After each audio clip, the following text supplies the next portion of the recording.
Hi guys, it's me, Danny Daniels. I think today is the 19th. I do believe it is.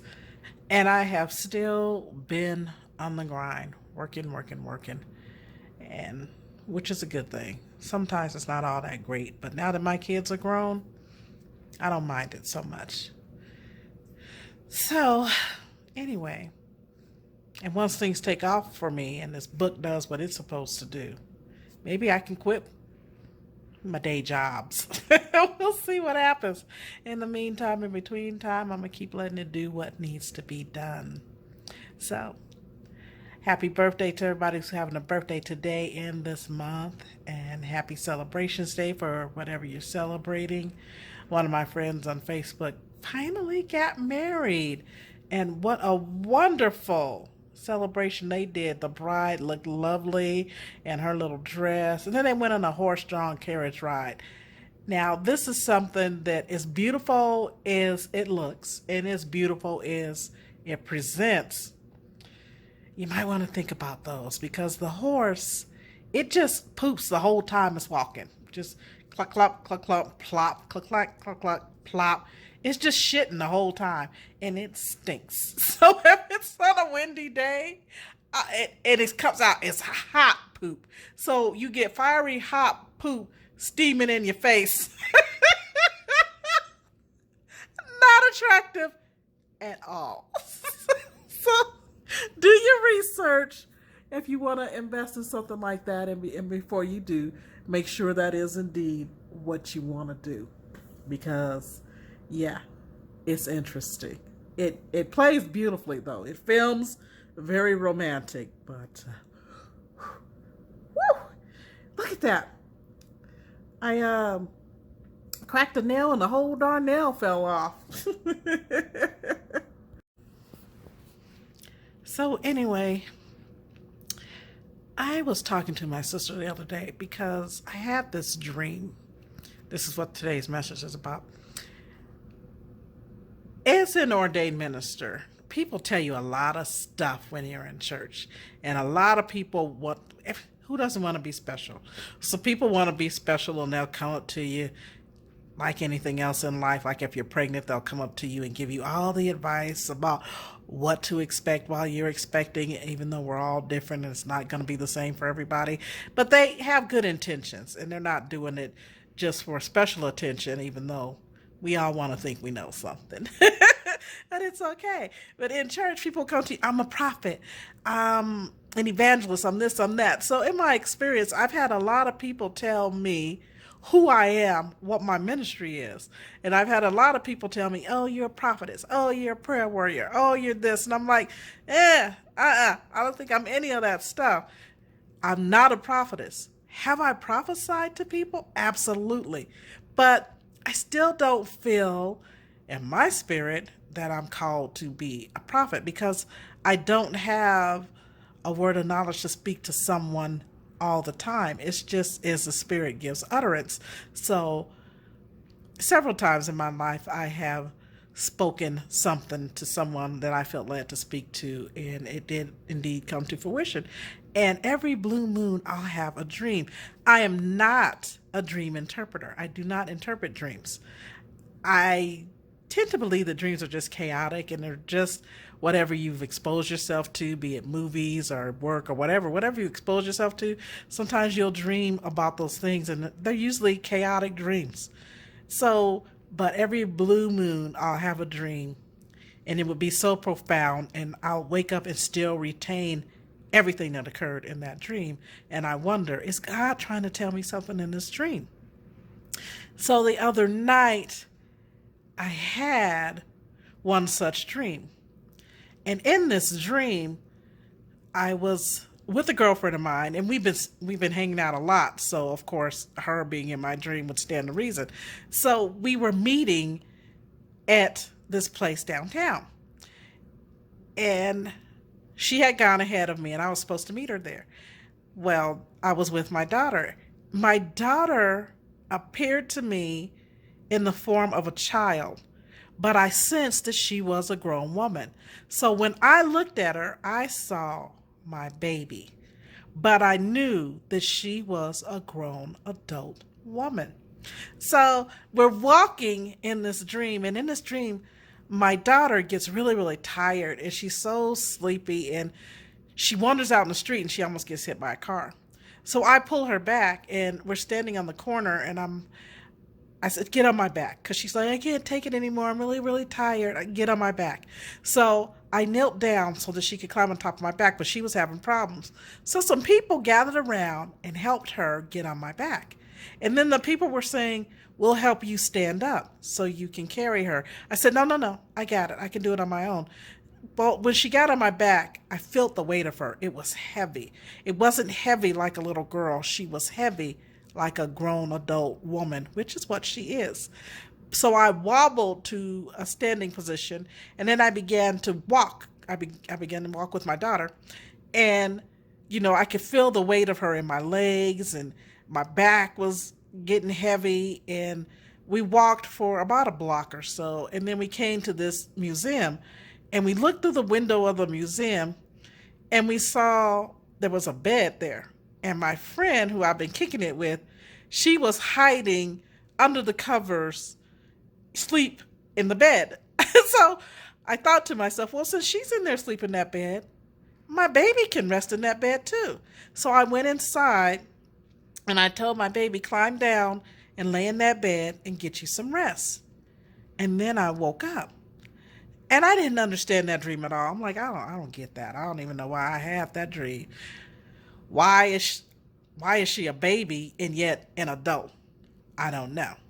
I don't get it. So I was talking to my sister about some things that are going on with one of my other daughters, where she's not really pulling her weight. I've had to cover for her, and I'm bad at enabling. I'm real bad. So I'm trying to stop enabling because you got to live life and you got to teach your children what to expect. You got to be realistic. And so, and my daughter knows, both of them know, mom will cover. Well, mom needs to stop covering and mom needs to let them handle it. Mom needs to let them learn how to make a way out of no way, as I have all of my life. So I was talking to my sister about it. We were talking about our children.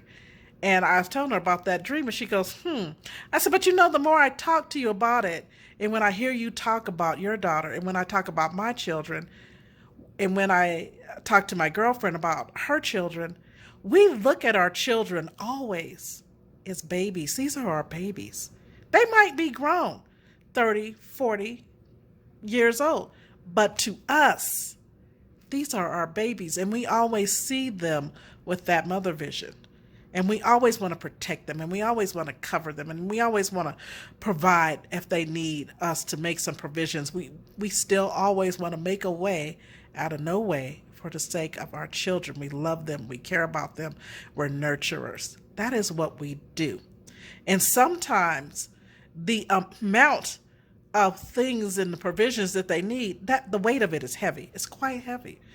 So I was telling my sister that this is how I interpret that dream to have meant, is that when I say that it's time for me to allow my children to be grown, it's past time.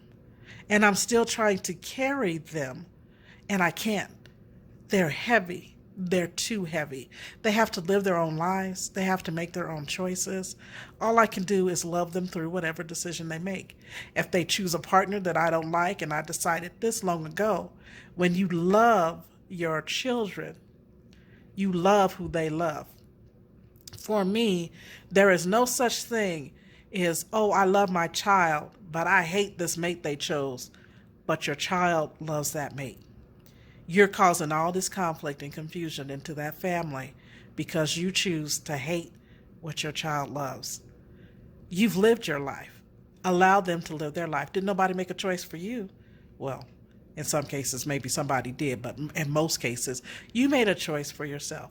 Allow your children to make those same choices, and vice versa, because I know of a story where the children, their father died. They didn't want the mother to remarry. And these grown-ass men gave their mother such a hard time about falling in love with this man who loved her and was taking care of her. And she was just crying. She was talking to me once. She was my neighbor, lived across the street. And I saw her on the porch and she was crying. And so, I asked her, "Are you okay?" And she began to tell me. And I was just a kid. I was maybe almost 15. And she was telling me about her sons didn't like her new husband and they didn't want him to live in the house. And she says, "But they're grown." And that stayed with me. Even as a little girl, I was like, yeah, you got to love, if you love somebody, love what they love. So I still do that. Especially, it's easier for me because if you respect me, then I could deal with you. But if you don't respect me, then I have to get away from you. And since I have a home to go with, I will excuse myself and go home. But I like to keep the peace. Keeping the peace is very important.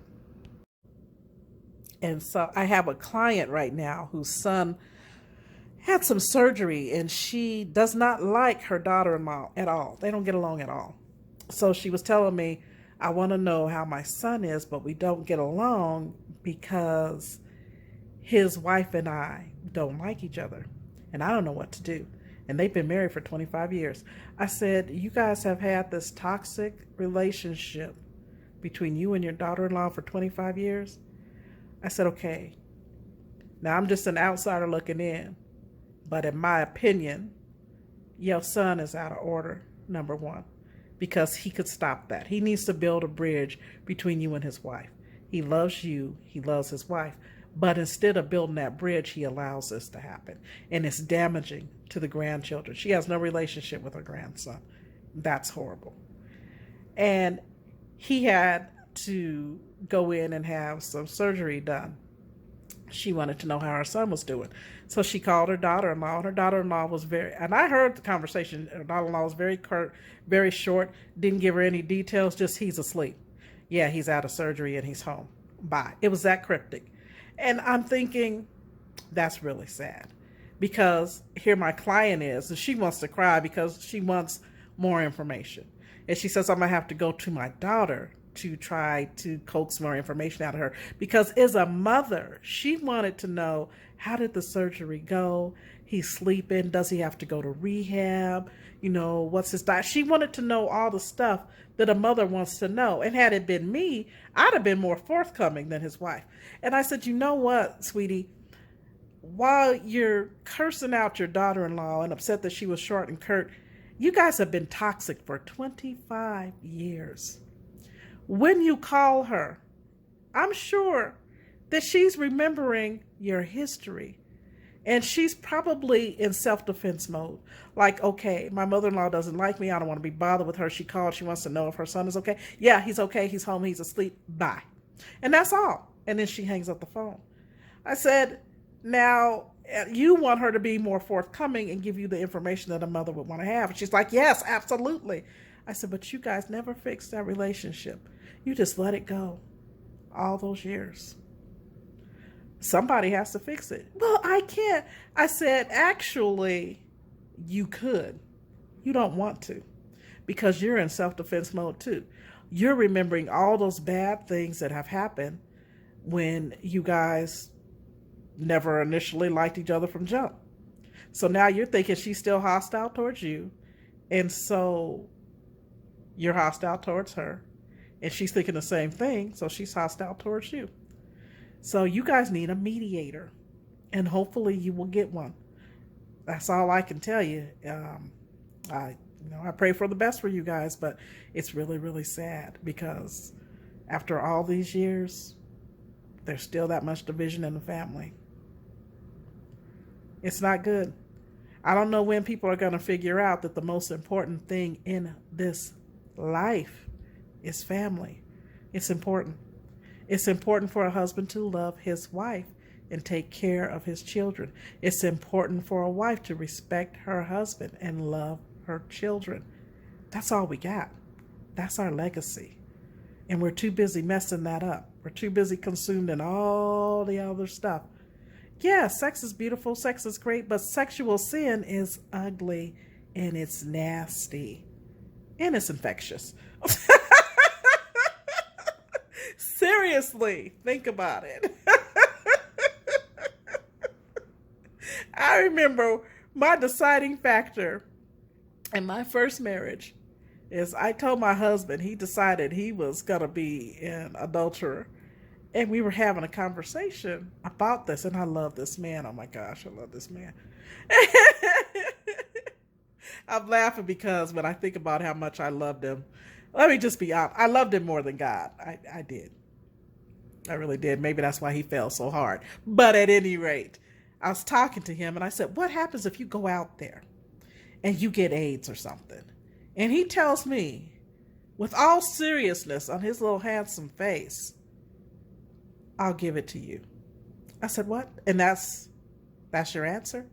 Yeah, that's my answer. I love my wife. I'm not leaving my wife.